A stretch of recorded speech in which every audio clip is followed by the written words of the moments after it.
Restored Gospel Podcast with Corey Stark, finishing up the last video we did on 8 signposts of Zion and what to look forward. Corey, I'll just let you share whatever you got, brother. Well, thanks, Mike. Thanks for having me back. What I wanted to do was recap a little bit of our last podcast, and in that, just read through 1 Nephi 7 in the RLDS. It's 1 Nephi 22 in the LDS, because I think as we started off the podcast yesterday, I shared the words soon and speedily and gave you a definition, but never really showed you how those are used. And the reason I feel this is important is because I think the crux of our issue in the restoration is, when is Zion going to happen? And some of the things early saints believed, I think, came from this text. It seems anyhow to me that that could be a likely source. And although there's many sources in the Book of Mormon of prophecy, I think this is a good one to just, like I said, just kind of go through it and look at what it says, and then maybe it'll help us sort out whatever we feel is our past. So if you're okay with that, I'm going to switch over and share my screen, and not a PowerPoint today, but we're just going to read through the text from Restored Gospel.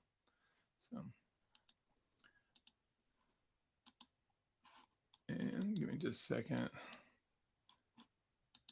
So can you see that, Mike? Yes. There we go. All right. So I'm just at Restored Gospel. You may have seen this app. There's a lot of other ones out there too, but just thought this would be a good place to read. And just, you want me, I can zoom in on this, Mike. Does that help? If we zoom in and center it. People reading along. It won't be centered because, well, I guess I could open up the menu on the side and push it off to the middle, but then that just shows the bar on the left. It's going to just be left justified for now. So that's fine. So again, Nephi is speaking to his brothers, and they're trying to make sense of what Lehi has shared with them regarding prophecy. And so just starting off, he says, "Now it came to pass that after I, Nephi, had read these things which were engraven upon the plates of brass, my brethren came unto me and said unto me, What meaneth these things that you have read? Behold, are they to be understood according to the things which are spiritual, which shall come to pass according to the Spirit and not the flesh? And Nephi saith unto them, Behold, they were made manifest unto the prophet by the voice of the Spirit, for by the Spirit are all things made known unto the prophets, which shall come unto the children of men according to the flesh. Wherefore, the things of which I have read are things pertaining to things both temporal and spiritual." So right up front, he just maintains or manifests that he's thinking about things that are spiritual, and he's talking about things that are temporal both. It's not just one or the other. And so he starts describing the temporal things or the physical things. "For it appears that the house of Israel, sooner or later, will be scattered upon all the face of the earth, and also among all nations." And now, just in context, Lehi's family departs Jerusalem around 600 BC. And at that time, the Babylonians are on their borders. They're about ready to take over Jerusalem. And a few years later, they have, by revelation, knowledge that Jerusalem has been destroyed. So they leave Jerusalem just shortly before what's called the Babylonian conquest. And this thing they're talking about has already happened. But in this context, he said, the house of Israel, sooner or later is going to be scattered upon all the face of the earth and among all nations. And he said, there are many which are already lost from the knowledge of they which are at Jerusalem. Yea, the more part of all the tribes have been led away, and they're scattered to and fro upon the isles of the sea. So the first thing he does is he establishes that, these tribes that have been departed a couple hundred years or more prior, Israel used to be all 12 tribes together. And then shortly after the days of Solomon, 10 of the tribes said, we don't want anything to do with your leadership, Judah. We're heading north. And so 10 of the tribes went north. And they lived like that for a long time, and they had wars. That's kind of what happens in the Book of Kings and Chronicles. But then, sometime after Isaiah is done prophesying, Jeremiah is on the scene, and it's in his day when Jerusalem now and part of Benjamin, the last kind of two remaining known tribes, they get decimated by the Babylonians. But prior to that, and this is the point, is that other tribes had been led away. They were north, and some of them wandered not very far north, but some of them kept wandering. And some of the stories of ancient Britain and areas of northern Europe have kind of come to us by the fact that they believe these tribes ended up in many parts, especially there. So that was established before Nephi's day, and that was established in Nephi's day, that tribes were being scattered. And this little phrase right here, scattered to and fro on the isles of the sea, that's a Hebrewism. And the Hebrewism means that isles of the sea simply meant lands across the ocean or very far away. It didn't necessarily mean like a little dot in an ocean like we think of an island. An isle of the sea could be a large landmass like America. And so that was just how they phrased it. So that's important to me anyhow. But what he says is, whether they are, none of us know, save we know that they've been led away. And as we found out later in the story of the Book of Mormon, another tribe, this one of Judah, the Mulekites, also arrived very close to where the Nephites arrived, a different day and age when they departed. It was shortly after Lehi departed, but they were in the same area. Who knows? There could have been many tribes in the Americas. Separate class we might have, or podcast, is some evidence of where some of those other tribes could have been in the Americas. We'll save that for another day. So anyhow, he said, and since they have been led away, these things have been prophesied concerning them, and also concerning all they which shall hereafter be scattered and confounded because of the Holy One of Israel. For against him will they harden their hearts. So he establishes really early the reason they're scattered is because they harden their hearts against the Lord. And they're going to be scattered among all nations and hated by all men. One of the things we can understand through U.S. history, although things seem not U.S. history, but rather world history, sometimes events seem disconnected. You could have a Holocaust in Germany in the 1940s, and then you have some type of genocide going on in Rwanda, and you have things that happen in China. Well, one of the things that's true is that wherever God's people have been who are guilty of being scattered because they harden their hearts against him, they're going to suffer in their hands of their enemies. That's part of the prophecy. So wherever we see this suffering is a good indication it could have actually been part of the lost tribes of Israel. So in this context, now Nephi's going to point out, and he's going to use some words, soon and speedily. But what I want us to see is that the use of those words doesn't imply imminent, like it's going to happen in a short time. We'll see some examples of that. I believe in all cases it means that it's inevitable, that it's assured to happen. So in this writing here, he states that, hey, they're going to harden their hearts, and especially these Jews who have been scattered, they harden their hearts. They're going to be scattered among all nations, hated among all men.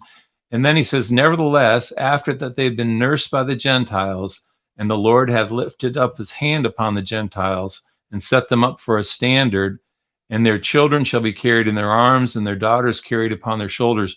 Behold, these things of which I have spoken are temporal, for thus are the covenants of the Lord with their fathers. So he's quoting a little bit of Isaiah here in his own words, but then he's saying these are real things. These aren't just symbols. They're not just a spiritual symbol. It's a real thing. He said that's how the covenants are. Their covenants are really going to be fulfilled. So he says these things have happened to Israel already, and maybe even the Jews. He said, but it also means us in the days to come, and also our brethren, which are of the house of Israel. So he's now informing us that the Gentiles who scattered them are also going to literally nurse them back to health in one sense or another, carried in their arms, carried on their shoulders. And he said, and that means us. It's our people. It's the rest of the house of Israel. And so then he explains, it means that in a time to come, that after all the house of Israel have been scattered and confounded, that the Lord God will raise up a mighty nation among the Gentiles, even upon the face of this land.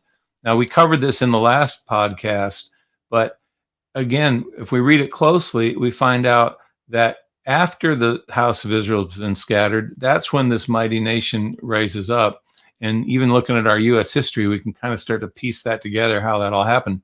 The point of this is that it likely wasn't specifically something that was already done in the days when the Book of Mormon first came forth. It seems it was prophesying yet into the future. And again, Nephi is 600 years BC. So for him, all these things are way, way ahead in the end of time.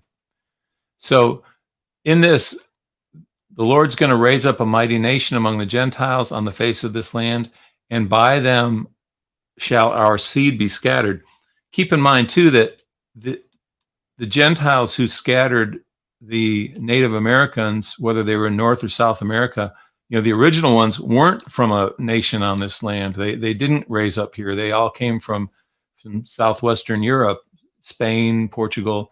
But the ones that would scatter the seed of Nephi that he's talking about, he said they're going to be the ones on this land. So that's a different country altogether. And that sure seems to be the United States. But after that, our seed is scattered. The Lord will proceed to do a marvelous work among the Gentiles, which shall be of great worth unto our seed. For it is likened unto their being nursed by the Gentiles and being carried in their arms upon their shoulders. This is important, and it's, some people think, well, yeah, it already came to pass. The Book of Mormon came forth, and that's nursing them. Well, that could be, but it hasn't. If that was something that happened in the 1800s, it did it with very little force and fanfare. The full effect of anything, any sermons or any outreach to Nephi's seed, whoever they are, wherever they lived, didn't seem to have a lasting effect. But this writing seems to indicate there's yet a future time when somehow by the Gentiles, the actions of the Gentiles, they will, the Nephites, the remnant of the Nephites, will be literally nursed by them and carried in a meaningful way. And so this thing that will come forth is going to be of value to Nephi's people and also to the Gentiles. But he says not only to the Gentiles, but all the house of Israel, unto the making known of the covenants of the Father of heaven unto Abraham, saying, in thy seed shall all the kindreds of the earth be blessed. I just want to pause right here and mention, in our church culture of the Restoration, we talk about an everlasting covenant. If you have a King James version, you can read in Genesis 9 about the covenant God made with Noah, that the earth wouldn't be flooded again. If you have an inspired version or JST, you get also added to that passage in Genesis 9 a description of a covenant with Enoch. And we hold to that. We talk about it. We talk about Enoch City. All I want to mention is that the covenant with Enoch is never mentioned in the Book of Mormon. The name Enoch does not exist in the Book of Mormon. The Enoch City, these things that we've held on to closely, they don't exist. And the reason I bring it up right now is what does exist is this covenant with Abraham. And it's like, I think most people just dismiss it. They put it to the side and say, oh, well, yeah, Abraham, he was just that old guy who didn't have any kids. But they keep coming back to this, and it's in Nephi's writings, it's in Mormon's writings, and it was in Ether's writings, and all of them, Ether lived even before Abraham. But the point is, they all knew something really special and important was going to happen because of the promises God made to Abraham. I just feel it's important that in the Restoration, we come back to this and we understand that for whatever else the inspired version says, one, I think we can sometimes draw a line and say, okay, yeah, but it's not in the Book of Mormon. So what does the Book of Mormon say? the Book of Mormon has a lot to say about the covenants that God made with Abraham. And so part of that is the promise to bless all the nations of the earth. And that is one way fulfilled in that Jesus was born through the lineage that the Bible shares from Abraham's seed. But it's also through the covenants of these nations that were born to Jacob. His 12 sons all became the leaders of these nations, and also the nations that were born to his other son. There was like Esau and Jacob. There was that brother, and then the fact that this other brother who was outcast, he had 12 sons, and nations of the Gentiles. The blessing is to everyone. And the blessing is that in the end of the earth, there's peace, because all these nations come back in unity. They see eye to eye. They don't agree. They don't war like we see every day on the news over in the Mideast. That's just Abraham's children fighting each other. All that goes away, and that's huge. And it shouldn't be minimized that there's a very important promise made to Abraham, and it's explained in the Book of Mormon, and we can't somehow downplay that for what we think is something more important, talking about a man named Enoch. I don't know, do you have anything you want to weigh in or say about that? No, no. I know you can't see the screen. I just put up a chart of the 12 tribes so they could kind of get an idea of Okay, from great. Manasseh and who through who. Yep.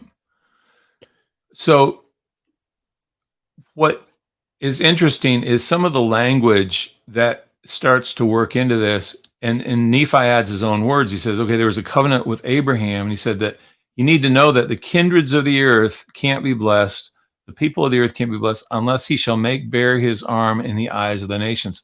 Well, I shared this yesterday too. This make bare his arm in the eyes of the nation appears many times in the Book of Mormon, and Jesus speaks of it. And when Jesus is speaking of it in 3rd Nephi, he's talking about this gospel of the Book of Mormon reaching the Nephites and reaching the Jews eventually. And that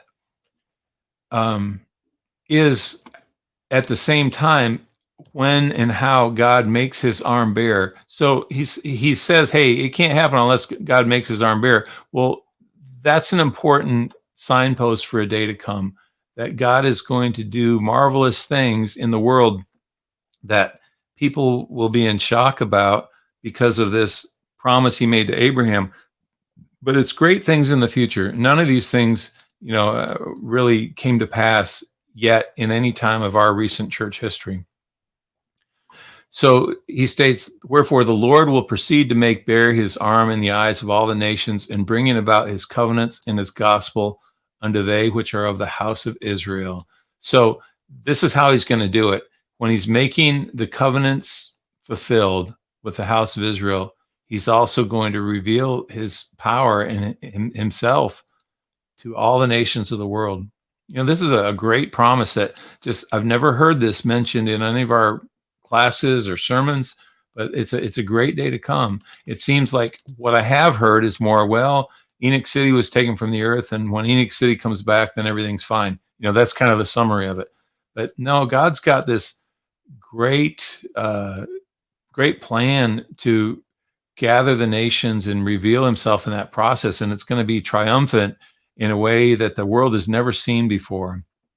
So anyhow, he's going to bring them again out of captivity, and they shall be gathered together to the lands of their first inheritance, and they shall be brought out of obscurity and out of darkness, and they shall know that the Lord is their Savior and their Redeemer and the Mighty One of Israel. This is again, to me, very powerful, because it puts in context what God's plan is. His plan is to reveal who he is. And the very message of the Book of Mormon is that God loved us so much that he took on flesh, became as one of us, and died so that we wouldn't be separated from him forever. And most of Israel does not know that right now. They talk about a God, they worship a God kind of more historically. I know they want him to be present and real, but there's a veil over their eyes, and they don't realize that this person who did that was Jesus Christ. the Lord God of Israel was Jesus Christ, the Redeemer. And he wants them to know that. And one day, that's the obscurity and darkness they come out of. It'll be a different world when that happens. So, interesting. Some of these words tie into Isaiah's words. They're not direct quotes, but Isaiah mentions these same things. And then he goes and he immediately says, "And the blood of that great and abominable church, which is the whore of all the earth, shall turn upon their own heads." So that isn't something that happened in Joseph Smith's day. To have permission for Zion to be built, some of these things have to be fulfilled, and we weren't anywhere close. And I don't know that we're close today in 2023 either. But there's again, an ignorance that's kind of just looming over us if we don't read this from the Book of Mormon. If we hold on to a lot of the traditions that we have been steeped in and only hold on to those things, we form a picture in our mind that is sometimes somewhat off, sometimes it's completely off from what the rest of the word says. So anyhow, today we're reading the rest of the word. That abominable church is going to war among themselves, and the sword of their own hands shall fall upon their own heads, and they shall be drunken with their own blood. Beautiful parallelism there. But again, it's a prophecy yet of the future. We haven't seen any of this fulfilled. And every nation which shall war against thee, O house of Israel, shall be turned one against another. I mean, right now, these nations are still warring against the house of Israel and sometimes conquering. We saw conquering up to 1945 against the house of Israel. But this, again, will pass. And they shall fall into the pit which they dig to ensnare the people of the Lord, and all they which fight against Zion shall be destroyed. So that's a beautiful statement, because that's ultimately what's going to happen. God is going to establish Zion, and it might be that very establishment that brings us to the condition where this great and abominable church falls and is no more. But again, there's a lot of story left. So using different language, he says, he's referring, I believe, to the same entity, but calls it now this great whore, that great whore which hath perverted the right ways of the Lord. Yea, that great and abominable church shall tumble to the dust, and great shall be the fall of it. John in Revelation speaks somewhat to this. And again, there's a story yet to unfold. We're kind of told that no one's really going to get what all that means until the day it starts to happen. But in the day it happens, it's going to make sense perfectly. So we're still kind of waiting to get more insight on the book of Revelation. So here's where we start getting into our special words. So this great and abominable church is going to fall. Great shall be the fall of it. For behold, saith the prophet, that the time cometh speedily that Satan shall have no more power over the hearts of the children of men. Well, one time in history when he didn't have power over the hearts of the children of men has already happened. And yeah, you could say that's Enoch City, but since Enoch isn't mentioned in this whole book, let's limit it to things that are. One time was after Jesus visited the Nephites in the Book of Mormon. For at least 100 years, the people were living without any kind of sin. And maybe that was what Nephi was referring to, but that was 600 years off. But I think, and tell me what you think about this, Mike, but I think he's talking about the millennium. But yet notice he says, the time speedily cometh that Satan won't have any power over the hearts of the children of men. If he's talking about the millennium, he's projecting more than 2,600 years beyond his day, and he's calling it speedily. Now, why would you call that speedily? And the whole thing is, this gets back to the Hebrew definition of the word, that speedily can, in the context, to a Hebrew mind, also mean inevitably, or it's guaranteed. The time is guaranteed that Satan will have no power over the hearts of the children of men. That's, to me, what it's been saying all along. But if I'm a saint who's just read this book that was dug out of the ground in 1829, 1830, I'm thinking, man, Satan's going to be bound now, and it's going to happen now because this says speedily. Well, I take a different meaning. What do you think, Mike? Well, I mean, that makes sense. A lot of the new understandings to Hebrew words seem to fill in. I have a question like, okay, so Joseph's translating it. Why not translate it? The time will come guaranteed or whatever. And I just think it's a little golden nugget that understanding would come out later that he didn't have. And you realize that the Hebrew meaning kind of helps with the prophecy and everything else. Yeah. So Well, again, go ahead. I was going to say because you say, well, it was translated one time, but into why not use the word that it actually means? But I kind of like these hidden nuggets that have come out in the last, couple of decades where people are understanding the Hebrew, and you find out, wow, this is really, really accurate for what they would have said, and maybe God did that for a reason because Joseph wouldn't know. I mean, you've pointed out many of those, mercy and wrapping your arms around, and the tabernacle of clay, and things that now we see are interesting, but at the time, weren't known. Yeah. And And so, oh, go ahead. I was just gonna say, and then as you said, people saw that and thought, well, it must be right around the corner. We have to not if they would study a little bit in depth, they would have saw many more things that were to happen first. Of course, we're looking back in time, and they were in real time, so it's hard to be too critical, I guess. Well, that's a good point. And so, again, you know, we're we're still in real time in that. Okay, so if they made a mistake, then what other mistakes could they have made, or what other mistakes are we making right now? And um, one of the things on this word speedily, it's like, yeah, why didn't you just say, hey, the time's guaranteed that Satan will have no more power? It's it's it's translated the way they wrote it, and they wrote it for a reason. And what we see, like, I don't know if this analogy makes sense, but in Third Nephi, we get the Lord's Prayer, and critics of the Book of Mormon have said, "Hey, your Lord's Prayer says, lead us not into temptation, but deliver us from evil." In the Book of Mormon, he said, "Well, that's exactly what it says in the Book of Mark, But Joseph Smith writes, suffer us not to be led into temptation in Matthew." So why is that different? Why wouldn't the Book of Mormon have Joseph Smith's, words? Well, when the Hebrew writers wrote it, lead us not into temptation, by their very words, someone of a Hebrew mind already knew what they were talking about, and that was sufficient. And we get examples of this all the time through the Book of Mormon. For instance, I mentioned this yesterday, but kind of to put it in context, there's this thing called ellipsis, and I've found probably 100 of them literally in the Book of Mormon. I never had seen them before. I just kind of been praying about it, and all of a sudden these things start to appear. Well, the point of ellipsis is there are sentences that in the English language aren't complete, because in a complete sentence you always have a verb and you always have a noun, and those must agree. But to have only a verb or only a noun and omit the other, it doesn't make a sentence. Well, why would that occur in our English translation? Why wouldn't every sentence be magically transformed to have perfect English agreement? The publishers of the Book of Mormon didn't understand that. They don't even understand it today. And so what they do is they string all these sentences together, making long run-on sentences, but it's not how it was written originally.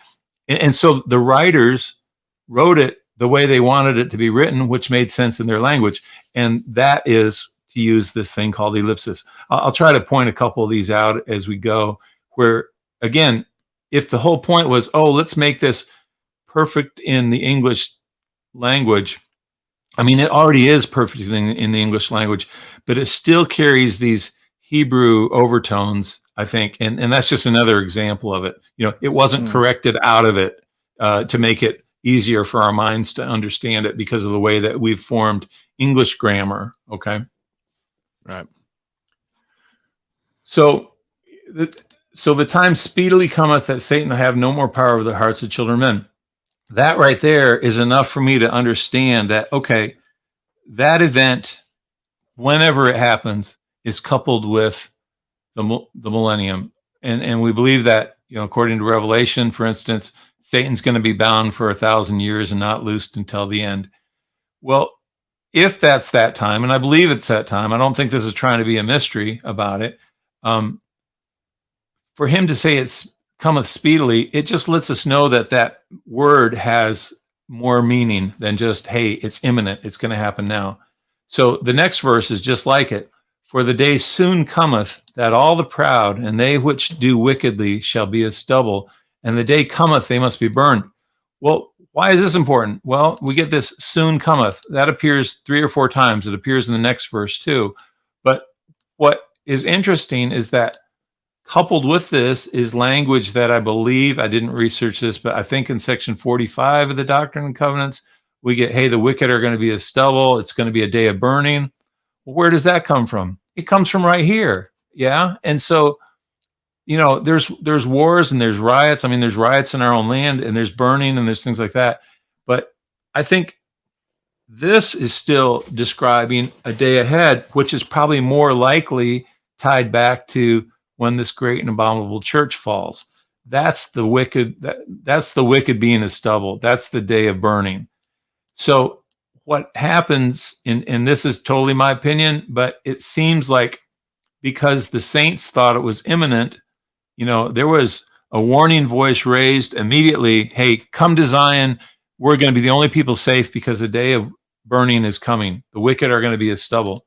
Well, they're reading the text right, but they're applying this word soon to mean tomorrow, and it just wasn't that. It just wasn't so. The rest of the prophecy, because it still hasn't happened yet in time, it indicates that it had to mean, inevitable. It's guaranteed. Any thoughts on that, or keep going? Keep going. All right. So now the time soon cometh that the fullness of the wrath of God shall be poured out upon the children of men. So here's 3 verses in a row: speedily, soon cometh, where we see this word used, God's wrath being poured out upon the children of men. This was the motivator for everyone who was coming to Zion. Yeah, they thought it was going to be this dreamy, cool place, where who knows what we could do, but they also thought they were escaping God's wrath that was any moment about to be poured out on the children of men. Because why? It says, well, it soon comes, soon cometh. It's guaranteed to come, the wrath of God. For he will not suffer that the wicked shall destroy the righteous. Again, all these things here tie back into a very important signpost, which has not been fulfilled yet, that this great and abominable church, who is going to fight against, God and his people, is going to tumble to the dust, and great will be the fall of it. So, all right, I'm just going to continue on it here at 35. He won't allow the wicked to destroy the righteous.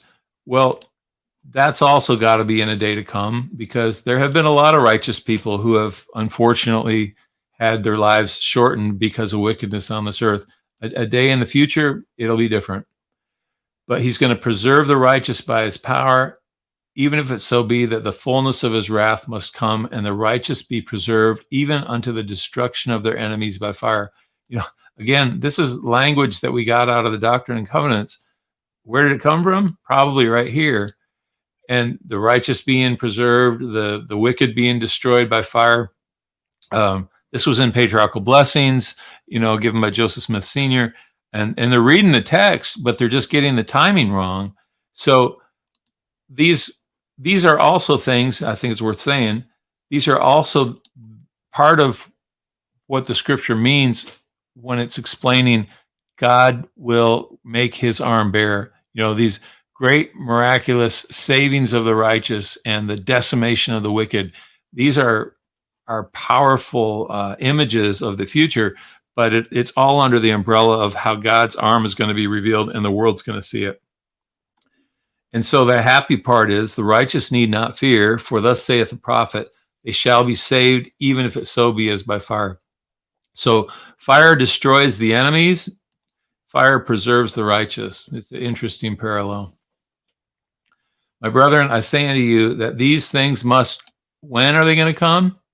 Shortly come. Yeah. Well, shortly, it's in there with soon, and it's in there with speedily. It's 600. ish BC. Maybe it's 550 now. Maybe it's towards the end of Nephi's lifetime, but it was a long time ago. And again, they had a different understanding of these words that we have, I think, a more narrow definition of. So, blood, fire, vaporous smoke, it must be on the face of this earth, and it cometh to men according to the flesh, if it so be that they will harden their hearts against the Holy One of Israel. So this is repeated again now. It happens when people reject God. And the Nephites did it. The Lamanites did it. In the first class, I think I had at Living Hope a few weeks back, first and second classes kind of established this through the scriptures. We saw through the Book of Mormon where these events were all described and how each group, Jews, Joseph's people, House of Israel, and also Gentiles, were all guilty of rejecting God. And again, it's like, who is the God we worship? Well, you divide the restoration by suggesting it's exactly what the Book of Mormon says. I mean, you get some people who are like, oh my gosh, I've never seen this before. It's beautiful. And you get other people who want to throw you out of the congregation for even opening the word. So the thing is, through the ages, it's always been the same problem. For whatever reason, they reject God, and it's not just because of what a Sunday school teacher says. It's they reject him in their life. They reject him in their life purpose, in their attitude. And, it just leads to bad things. Behold, the righteous shall not perish, for the time surely must come that all they which fight against Zion shall be cut off. So I think this is interesting where it says must come or surely must come, because this verse is also in parallel with the previous. I'm just going to do a little search here, Zion, and it occurs like I think 2 times in here. See, they which fight against Zion will be destroyed. We had this earlier in the chapter, and now we get the time must surely come that all they which fight against Zion shall be cut off. But it's saying must surely come. This is guaranteed, all right? It could say the time speedily come that all they which fight against Zion will be cut off, and it would mean the same thing. But here we've got a different use of the words, but it's all these ideas are in parallel. So that's kind of one of the ways where we can learn in the Book of Mormon, when it uses parallelisms, and it'll use a set of words, A, B, and C in the first half of the parallelism, and then it uses alternate words, X, Y, Z, in the second half, but the second half helps you understand the first half. And I think this is part of it right here. Now he's saying, okay, it surely must come. It's guaranteed that all they which fight against Zion will be cut off. But again, these things are way down the road. He's telling us in advance, and it wasn't about to happen in 1830. It clearly wasn't. But everyone in the church then thought it was. And what they did, unfortunately, was they got it in their hearts that, oh my gosh, we have to build Zion right now. And what did they do? Well, they tried as best they could to travel across the country, to buy lands, all that stuff failed miserably. They were cast out of the lands. They're scattered through the Midwest. They try to regroup and quietly return, 50 years later. All this makes for a lot of interesting history books to read. But was it really, I don't know, was it what the scriptures were talking about when Zion's established? No, I think it was Gentiles who made some mistakes, and they kind of paid the price for it. But we as a people have never quite figured out what those mistakes were. So, hey, Corey, what do you think would have been, let's say they sat down as a group of men and as a group of a church and read through the Book of Mormon and, started studying it. What would have been an alternative instead of trying to establish Zion and have that be kind of their banner, their calling? What do you think could have been an alternative then as a focus? I love that question. And that's, oh man, I mean, because, ultimately that's the question, Mike. And I don't know the answer, because that's what they were supposed to do. And you look in retrospect, when do you ever read a sermon out of the Book of Mormon? or where the whole content of it is teaching. You don't. You see snippets of these things where a little piece is taken somewhere else to establish a thought. And once that thought is established, then other kind of stretched scriptures or modified ideas that sound like scripture but really aren't, they get worked into the storyline. And pretty soon you've got the Gentiles that need to build Zion because the world's going to cave in. And it's like, that's what happened. But if they had done what you say, Mike, it could have been tremendous. Maybe it was what God wanted back then. And I don't know. It's like, gosh, we're still struggling with this today. If you go to, a restoration gathering, pick whatever ones have just happened and say, hey, we've been kind of, our timing's off, just say our timing's off on this. Well, you're probably pretty quickly dismissed, relegated to the people who don't get to teach and preach and all that.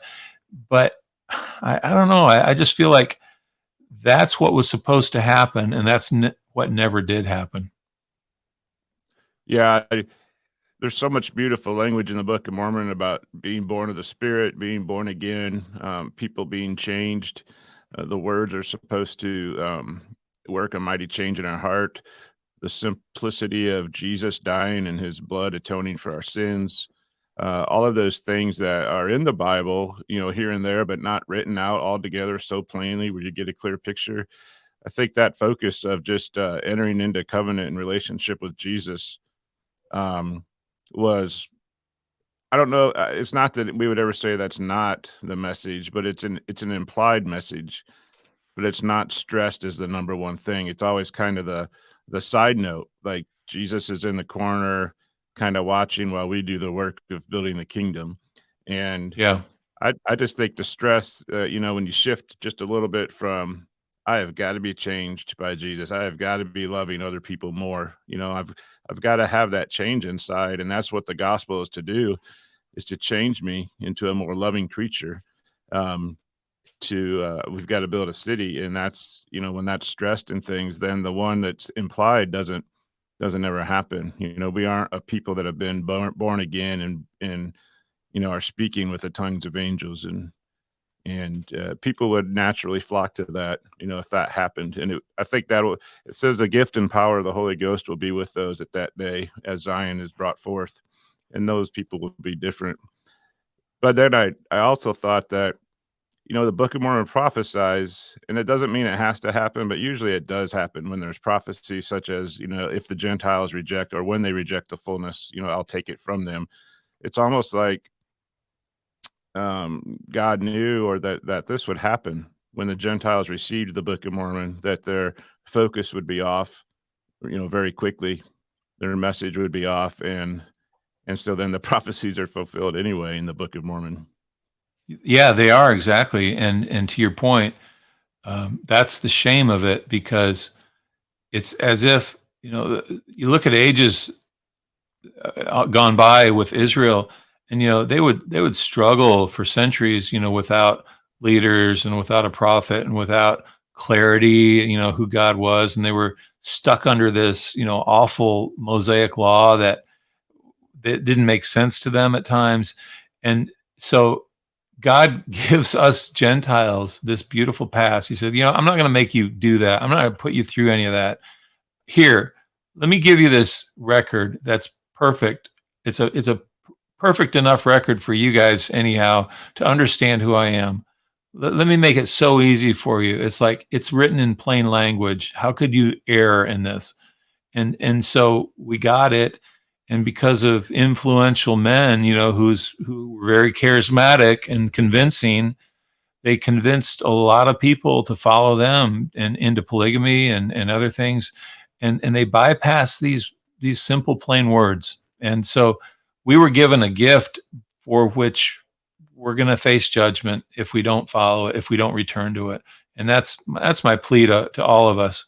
I want to just take a couple seconds and say, for whatever unfortunate criticism that you've received, my brother, I do hope it passes, but I just want people to know that, Mike and I and Shane, we aren't sitting around thinking, man, what can we think up to say bad about Joseph Smith? Or what can we find? What dirt can we, find on him? It's like, That is exactly the opposite. What's the truth is that you read the scriptures, you read the Book of Mormon specifically, and you start finding things in our patterns of worship or our traditions. You start finding examples from our church history that don't fit what the Book of Mormon teaches. And when you start raising that question because it bothers you so much, other people, and that those questions then end up bringing uh, discomfort to people who have only kind of followed the tradition. uh, you know it creates a quandary, and some people's reactions are just it's unfortunate, it's human, it's emotional. A guy I love dearly, I think it embarrassed him, but we were in his home talking about some of these things once, and he became so angry he literally jumped over at the table at me and started pounding on my scriptures. And I just, it's kind of a laughable thing now, and I certainly don't hold it against him. I just use it as an example of like how we in the flesh can respond when something doesn't make sense. And that's all that moment was. But what happens is that we get a piece of some idea or a piece of some information about someone, and then we want to shut down the listening. We don't want to hear anymore. We just want to go our way and be mad at that person. There's a lot of that going around there. It's unfortunate, but I think what we're trying to do is simply read what the word says. And in the end, if we have truth, we're always stronger by truth, whatever that truth is. Yeah, speaking to that, it's so important that there's groups of people and people we're in contact that are gonna leave everything. They're gonna throw out the Book of Mormon because, and this is very important, when there's too much information out there now. There's too many with the internet and people being able to see documents and letters, sermons. There's things that Joseph Smith did that you have to question, and it's okay to question that. But it's very telling. This week I put out a question about keys and mysteries and what that meant, and a real harsh response came. But at the end of the response, it said this: Joseph Smith is a prophet. He may not be perfect, but he's a prophet. Well, that wasn't even the question. But you start to see that if that's the most important thing on your mind, whatever you're hearing, it's going through a lens of attacking Joseph. And the most important thing can't be that we make sure everybody knows he's a prophet, because everything he did wasn't prophetic. It was quite the opposite in a lot of ways. And that doesn't change the Book of Mormon, but it's kind of like this beautiful record came place and it came forth and was set down. And then this bucket of gravel got dumped on top of it. And you got to filter through all the gravel to see the beautiful plainness again. And that gravel is a lot of some of the teachings that came into the church that were just the ideas of men. But if every time someone tries to investigate Joseph Smith or some of his ideas or maybe the way he set things up, and you're shut down or told you're going down a dark path or walking on thin ice, and we can't question those things, then that's how you lose people that can't separate him from the Book of Mormon and everything else that he did, that it's all one package. And I'm Yep. really have a heart for that, for people that are in that spot, because I don't want to see that. There's been too many that have left and walked away and become atheists, and they get rid of everything. And that just doesn't need to happen. But if we're not willing to be honest, and those in influential places just always revert back to Joseph Smith was a prophet, we're not going to discuss it. You're going to lose. We're going to lose people. There's too many voices out there now. And so the time is to be honest, not to believe rumors, falsehoods, but the time to be honest and just say, what went wrong, or where did we get off? And can we get rid of that and maybe refocus on something that's more important? That's where I find hope. But E- I do feel for people like that. Exactly. And like you say, it's not, our purpose in this life is not to establish that Joseph Smith was a prophet, yay or nay. It's like that's not anywhere in the point, but we've made it our point. And as you say, if we can get beyond those types of things, maybe we can come back to some truth and make sense of it all. What I find unfortunate, well, it's not unfortunate, it's just the way it is the Book of Mormon seems to indicate that by far and large, the Gentiles don't repent, that for whatever's facing us, we're going to face it. And, judgment is across the board. Even righteous people suffer under judgment, I think. But Well, we're anyhow, that's fortunate to have a place to. We're going to continue to focus on the Word of God contained in the Book of Mormon and the Bible as foundations, and other things that don't mesh or add up. Then we'll discuss those things. But like the goal is not to tear down anything. It's just people are going to see it through that lens that don't want to let go of tradition, and yeah. we'll continue to look at the Word. We speak of Jesus and in His words, and it doesn't, we can't control the lens on how people view that. But the nice thing is almost weekly we hear from people that are excited and thankful, and so hopefully we can all continue to learn together. Exactly. And for those people, I mean, we're here for you. We're here for people who aren't with us too.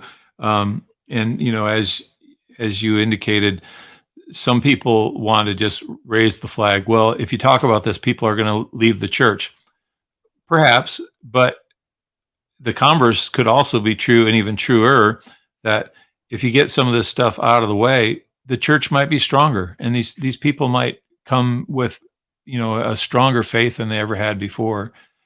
These things I'm learning about in the Book of Mormon, they bring me an eternal hope and comfort and security that I don't get through just I don't know, just the things I guess I grew up believing were true or about to be true. So I hope you get that too. So I mean, everyone listening.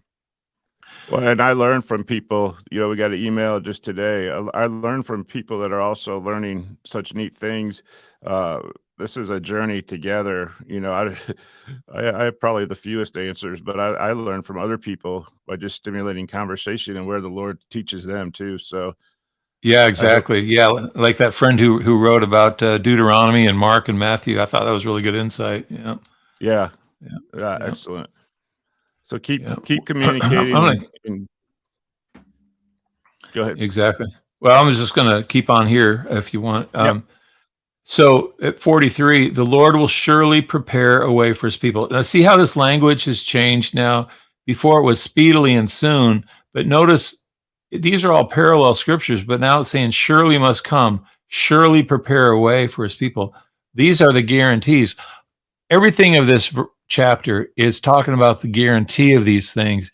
I don't think anything was talking about the imminence or the shortness of time. There's anyhow, so he's going to surely prepare a way for his people to fulfill these words which he spake, saying, a prophet shall the Lord your God raise up unto you like unto me. Him shall ye hear in all things whatsoever he shall say unto you. Well, that's taken from the Torah, or the first 5 books of the Bible. And they who will not hear that prophet are going to be cut off from among the people. Well, what's interesting here is that Nephi adds his own understanding to this. And he says, now I, Nephi, declare unto you that this prophet of whom Moses spake was the Holy One of Israel. Now, those are just kind of words to a Gentile. But if you're an Israelite and you've been raised under the words of Moses for every day of your life, and you've read the words of Isaiah, Isaiah's favorite term for God, the Creator, was Holy One of Israel. Well, when you couple Nephi's words saying, hey, this prophet that Moses said, he's going to come among you, right? He's going to teach you. He's going to be raised up among you. That's God. That's what they're saying. This prophet of whom Moses spake was the Holy One of Israel. I mean, there's no hiding that. And this is, again, it gets back to, no one's here to create contention in the congregations. But when we read the Book of Mormon, we have to make a decision. Is this word true or is it not? And I believe this is exactly what the Book of Mormon has said all along, that God was going to take on the flesh, and Nephi is declaring it. And he is going to be raised up among the people, obviously in the days, that we read about in the Book of Mormon, but he's going to return to his people. And the unrighteous things that have happened in the earth are going to be undone, and righteousness will be executed. The righteous need not fear, for it is they which shall not be confounded, but it is the kingdom of the devil which shall be built up among the children of men, which kingdom is established among them which are in the flesh. For the time speedily cometh that all churches which are built to get gain, to be built up over the power of the flesh, and they which are built up to become popular in the eyes of the world, and they which seek the lust of the flesh and the things of the world, and to do all manner of iniquity. So one of these things, I'm not going to spend a lot of time with it, but if you lay this out in the Hebrew, I would argue that every time there's an and here, it's a new sentence, but it's one of these incomplete sentences. It's the ellipsis that the churches that are built up are going to be brought down, and it's going to be this kingdom of the devil, which is going to be brought down. And these little statements, built up, power of the flesh, become popular in the eyes of the world, seek the lust of the flesh and the things of the world, to do all manner of iniquity. All they which belong to the kingdom of the devil, it is they which need fear and tremble and quake. It is they which must be brought low into the dust. So again, just kind of part of that Hebrew writing style. But the point is that all these things are going to be brought down, and the only thing that's going to be raised up is the Lord our Savior. They will be consumed as stubble. This according to the words of the prophet.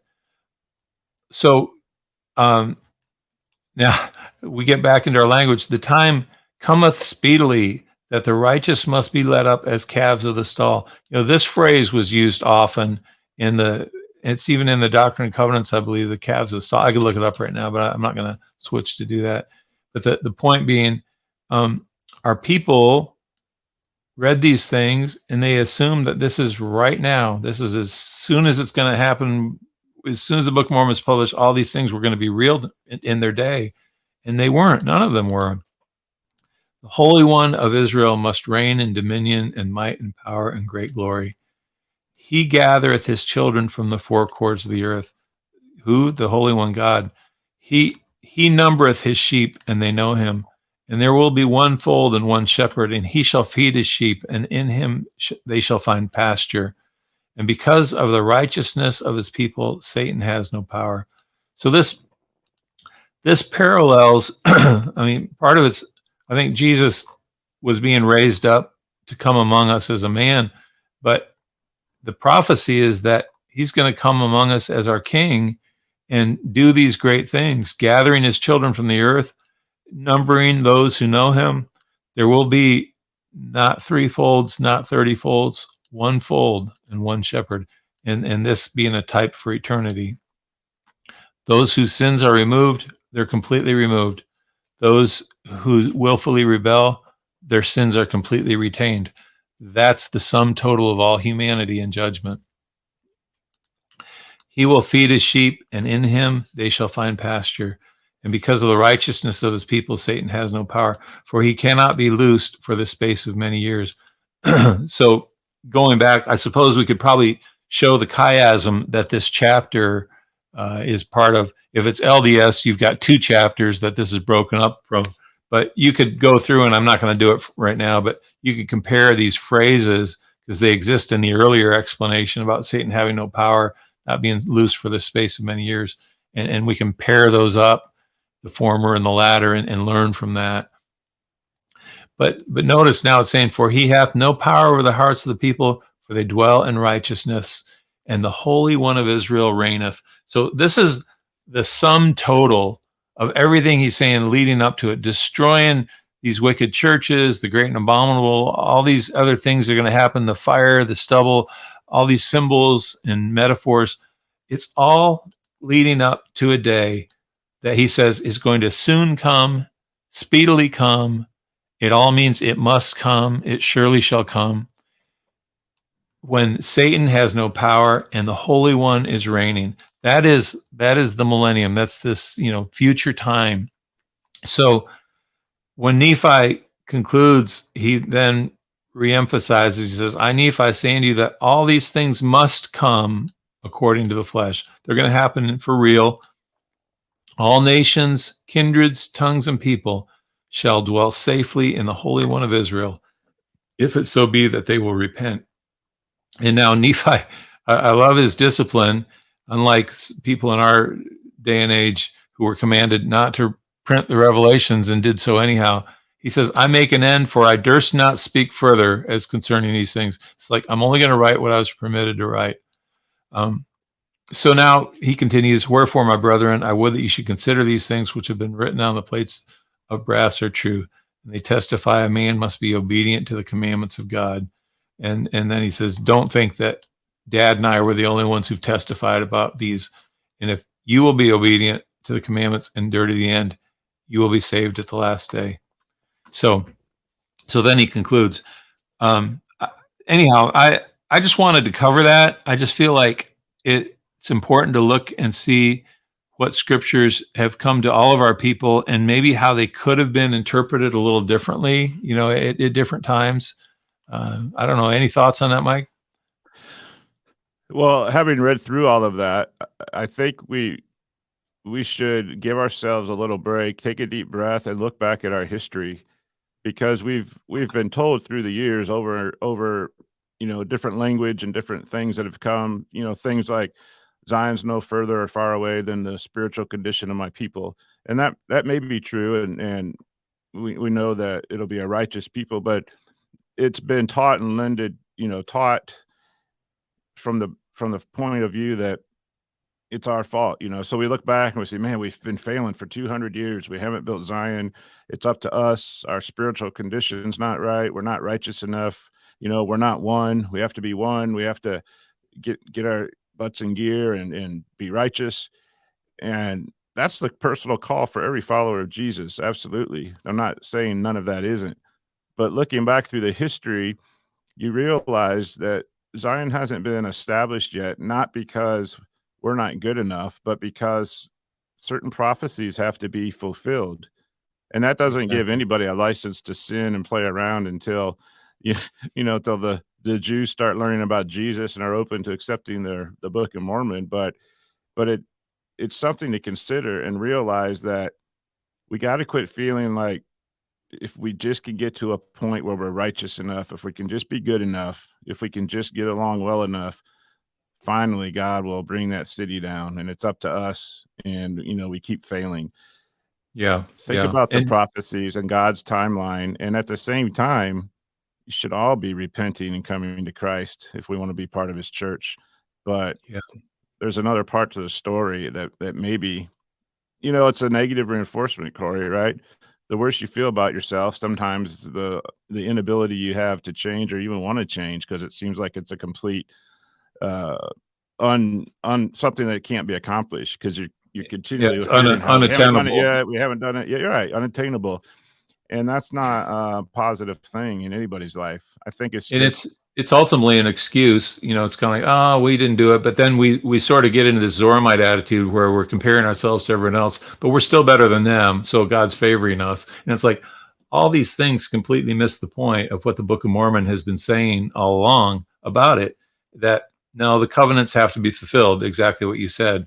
And we do play a role in the covenants. I think we're going to be judged because we didn't get our act together, like you said, and have major meetings rather, to understand the meaning of the Book of Mormon within all these restoration branches. You see the hundreds of different groups that have split for mostly because of authority. Some of them had different ideas about Zion, or they'd get sucked up in polygamy and they decided they needed to have a polygamous sex. All these things are just things of man. But if we did do exactly what you said, and we, within the power of our minds, decided we're going to believe these words that were written, we're going to believe nothing else but these words for now, and we can just push everything else aside. And that becomes harder to do the more you realize isn't in the Book of Mormon. Maybe in the next podcast, maybe it's a good time to bring this up. I've got a list I've generated of things that we believe that aren't in the Book of Mormon, and it's kind of shocking when you go through it.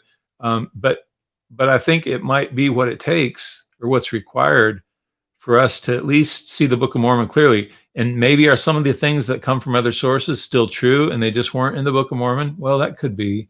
But I think it's, I would like to not introduce anything that's a dangerous concept if there's some chance that it's not true.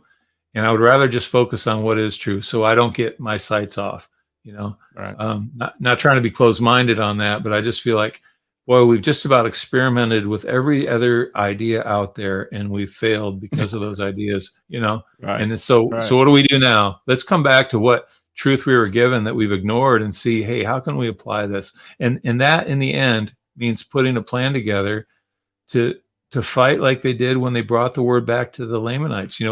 A few people, a handful of people's hearts were changed enough that the outcome was they wanted to go in among the hardest people and fight to share the truth with them. If that meant living as servants to them the rest of their lives, just so they'd get that opportunity, that one day on the stage to tell the story of creation and why we're here, and the opposition in all things, and the plan God has for us. Maybe that's what it takes. Maybe it takes the willingness to sacrifice everything else in our life to do that, because that's what made the difference in the Book of Mormon. When those people decided, hey, what we experienced seeing these pains of death, the bands of death, that was so real to them that they couldn't imagine anyone suffering. That motivated them to want to go and share a new story with people who had never heard it. And maybe that's what it's got to take within the restoration, instead of us kind of pompously, sitting back on our chairs saying, well, we've got, this story about Enoch, and we've got this and the other. And it's like, no, maybe what we need is a change of heart. And with that change of heart, we go in humility and share with people who God loves their souls as much as ours, and realize this, maybe the mighty job that he gave us to do. Maybe we get that done. I don't know. Yeah, I like the series that we're doing with Brother Gary Holly running concurrently. I'm starting to see patterns and things of coming into alignment with God's will in my own life, and having a much more personal relationship that he knows about what I'm doing day in and day out, like he's had many testimonies Gary has, and bringing myself into alignment, using the faith of Christ and relying on him so much more, and meditating on those things. There's some real solid teaching going on there that can, I think, help us change our heart on the inside. So yeah, I love that. Yeah, maybe we should have a little separate podcast where you and I can reflect on things that we've learned since Gary's been teaching us simultaneously. Yeah, and all that together. Yeah. Well, thanks for following up on the 8 signposts of Zion, the Gentiles' fate, and we'll continue with reinforcing some of those things that you taught in your last series of classes. Yeah, thank you for giving me the time. I appreciate it, Mike. Thank you. All right. Be kind to one another. All right. Next time. Walk each other home. Bye.